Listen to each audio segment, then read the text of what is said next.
Hello students.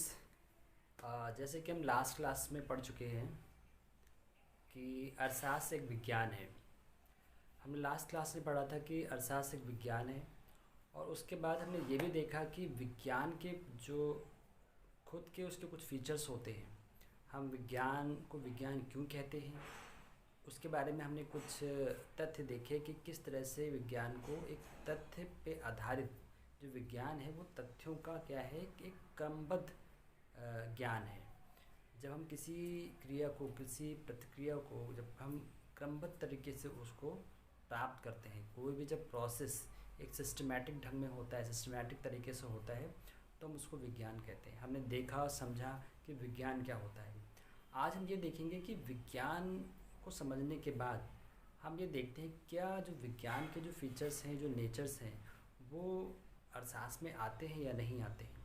क्योंकि अगर हम ये कहें कि अरसास भी एक विज्ञान है, तो हमें यह देखना होगा कि विज्ञान में जो भी कैरेक्टरिस्टिक्स हैं, जो भी नेचर हैं, जो विज्ञान के जो प्रकृति है, वो प्रकृति हम अरसास में मिलती है या नहीं। अगर वो सारी प्रकृति अरसास में है तो हम अरसास को भी विज्ञान कह सकते हैं। तो हम देखेंगे कुछ पॉइंट्स के बेस पर कि हम अरसास को विज्ञान मानते हैं या नहीं मानते हैं। उसके बाद हम अपने उसके पक्ष या विपक्ष में तर्क भी दे सकते हैं। ठीक है, तो सबसे पहले हमारे पास कुछ पॉइंट्स हैं, देखते हैं कि अरसास को विज्ञान मानने के पक्ष में तर्क। तो हमारे पास क्या है, फर्स्ट पॉइंट, विषय का क्रमबद्ध विवेचन। अब हम अरसास की बात करें, क्या अरसास में हम जब अरसास पढ़ते हैं तो क्या हम उसको क्रमबद्ध तरीके से उसका विवेचन करते हैं? क्या ऐसा है अरसास पढ़ते समय कि हमें लगता है कि नहीं, हमें भी कुछ इस तरह से स्टडी करनी चाहिए अरसास की कि कुछ कॉन्सेप्ट्स ऐसे हैं जिन्हें हम पहले पढ़ना चाहिए, पहले समझना चाहिए। क्योंकि अगर हम उस कॉन्सेप्ट्स को बिना समझे आगे बढ़ते हैं तो क्या हमें वो कॉन्सेप्ट्स जो पीछे छूट गए हैं, बिना उसकी मदद के हम अगले कॉन्सेप्ट को समझ पाते हैं या नहीं। ठीक है, तो हम देखेंगे कि जो हमारे जो भी कॉन्सेप्ट्स दिए हैं, जैसे उपभोग है, उत्पादन है, वितरण है, ठीक है, राजस्व है, बहुत से ऐसे कॉन्सेप्ट्स हैं जो हम अरसास में पढ़ते हैं। तो क्या ये सारे कॉन्सेप्ट समझने के लिए क्या इसमें किसी तरह कोई सिस्टमैटिक वे में पढ़ना होगा कि हम किसी भी कॉन्सेप्ट को कहीं से भी पढ़ सकते हैं? तो हम देखते हैं कि अरसास में जो भी कॉन्सेप्ट दिए गए हैं, जो भी अवधारणाएं दिए गए हैं, उनको जब हम शुरू से लेके पढ़ते हैं, जब ये समझते हैं कि अरसास क्या है, अरसास का क्षेत्र क्या है, फिर उसके बाद उपभोक्ता क्या है, उपभोक्ता के जो विशेषताएं क्या हैं, उनके राइट्स क्या हैं, तो अरसास देखा जाए तो क्या है, एक पूरा का पूरा एक सिस्टमैटिक नॉलेज है।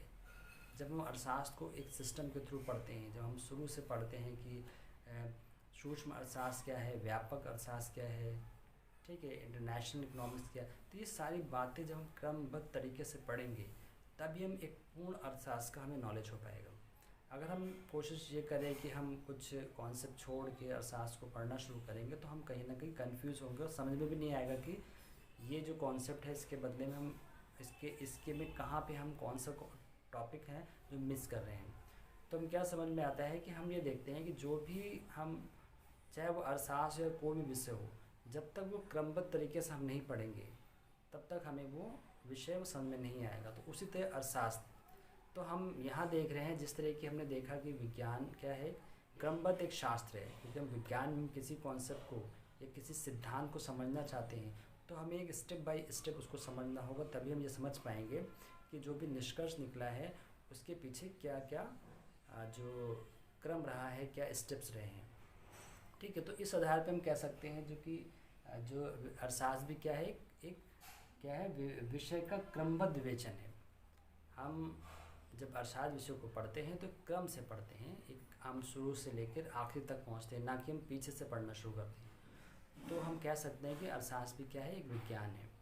उसी तरह सिद्धांतों का वर्णन, ठीक है, जिस तरह से विज्ञानों में कई सिद्धांत दिए होते हैं, कुछ प्रतिपादित जो सिद्धांत किए गए हैं, उसी तरह अरसास में भी बहुत से ऐसे सिद्धांत हैं जो हम पढ़ते हैं और उनको सिद्ध किया गया है, जो पूरी तरीके से कह सकते हैं कि एक सिस्टमैटिक रिसर्च के बाद ही उनको प्रूफ किया गया है कि ये सिद्धांत, जैसे कि हम मांग का नियम पढ़ते हैं, ठीक है, क्रमागत ह्रास नियम पढ़ते हैं, जैसे हम law of diminishing marginal utility भी बोलते हैं, इक्वा मार्जिनल यूटिलिटी बोलते हैं, समसीमांत का नियम बोलते हैं। तो ये सारे सिद्धांत जो हैं ये क्या है, ये पूरी तरीके से एक तरह से कह सकते हैं बहुत ही रिसर्च के बाद ही हमारे सामने आते हैं। और जो भी इसके द्वारा जो निष्कर्ष निकलते हैं, जो रिजल्ट्स आते हैं, वो भी पूरी तरीके से प्रूफ होते हैं। प्रूफ का मतलब ये होता है कि वो ऐसा नहीं है कि कहीं अप्लाई होते हैं और कहीं नहीं।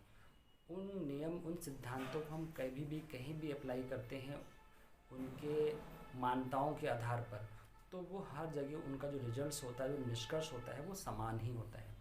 तो इस तरह से हम कह सकते हैं जिस तरह से विज्ञान में भी एक विज्ञान पूरा क्या है, एक सिद्धांतों का संग्रह है, उसी तरह अर्थशास्त्र भी एक सिद्धांतों का संग्रह है। यहाँ भी बहुत से जो अर्थशास्त्री हैं उन्होंने अपने अपने सिद्धांत, अपनी थ्योरीज़ दी हैं।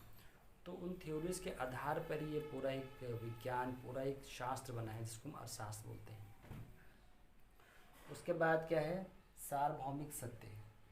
ठीक है, जिस तरह विज्ञान में जो भी निष्कर्ष निकाले जाते हैं, जो भी थ्योरी, जो भी सिद्धांत बनाए जाते हैं, वो क्या होते हैं, सार्वभौमिक सत्य। सार्वभौमिक सत्य का मतलब वो हम चाहे कोई भी स्थान हो, चाहे कोई परिस्थिति हो, वो हर जगह उनके द्वारा जो निष्कर्ष, जो रिजल्ट्स होते हैं वो समान रहते हैं।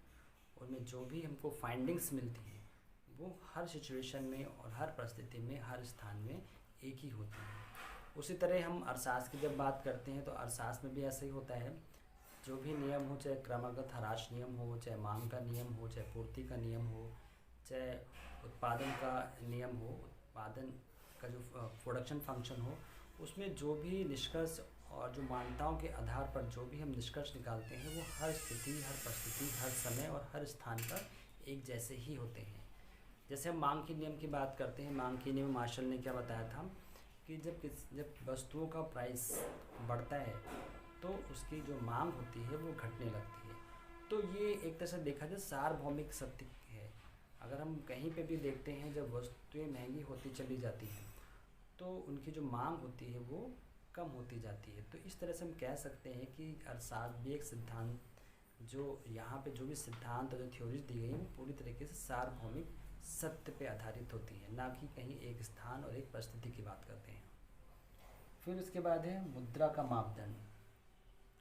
अब जिस तरह हम विज्ञान में देखें, विज्ञान में हम कुछ जो भी मेज़र करते हैं वो भौतिक रूप से उसको मेज़र करते हैं कि कोई भी, चाहे वो कोई डाटा हो या कोई संख्या हो। ठीक है, ठीक है। जिस तरह से हम साइंस में क्या करते हैं, जब कोई चीज़ हम उसको मापते हैं, मेज़र करते हैं, तो एक उसका फिजिकल बैलेंस निकालते हैं कि किस तरह से वो जो बात है, जो सिद्धांत या जो भी प्रूफ किया जाता है, उसका कोई ना कोई मेज़रमेंट निश्चित होता है, चाहे वो हमारे कुछ केमिकल्स की बात हो या कुछ फिजिकल इक्विपमेंट्स की बात हो। तो पूरी की जो सारी चीज़ें हैं, हम चाहे एक मौसम विज्ञान की बात करें तो हर चीज़ कहीं ना कहीं मेज़र होने के बाद ही उसको पूर्ण रूप से सत्य माना जाता है। उसी तरह क्या होता है, मुद्रा का मापदंड। अर्थशास्त्र में भी क्या है, कोई वस्तु है या कोई सेवा है, हम उसको भी, उसकी जो वैल्यू निर्धारित होती है वो किस में होती है, मुद्रा में। मुद्रा में ही उसको हम उसका मापदंड निश्चित करते हैं कि ये जो वस्तु है ये, इसमें कितनी यूटिलिटी है, कितनी उपयोगिता है किसी व्यक्ति के लिए। तो उस उपयोगिता को निश्चित करने का जो मापदंड है वो मुद्रा है। जिस तरह की विज्ञान में जो उसके अपने मापदंड होते हैं, तो इसके आधार पे भी हम कह सकते हैं कि अर्थशास्त्र क्या है, अर्थशास्त्र एक विज्ञान है। ठीक है, उसके बाद क्या है, भावी अनुभव। फिर जो अगला हमारा पॉइंट है, भावी अनुमान। जैसे कि विज्ञान है, चाहे मौसम विज्ञान की बात करते हैं, चाहे जीव विज्ञान की, चाहे हम भौतिक विज्ञान, किसी भी विज्ञान की बात करें, तो वहाँ भी जो अनुमान लगाए जाते हैं तो उसके खुद के जो अपने मापदंड होते हैं उनके अनुसार, उन तथ्यों के आधार पर अनुमान लगा लेते हैं।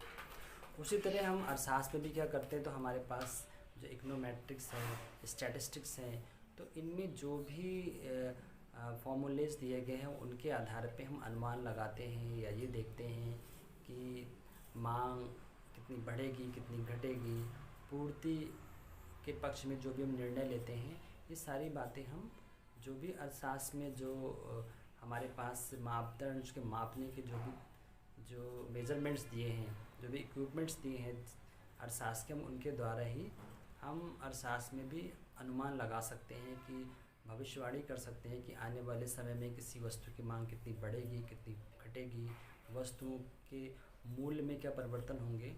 तो ये सारी बातें हम अनुमान के आधार पर अर्थशास्त्र में भी कर सकते हैं विज्ञान की तरह।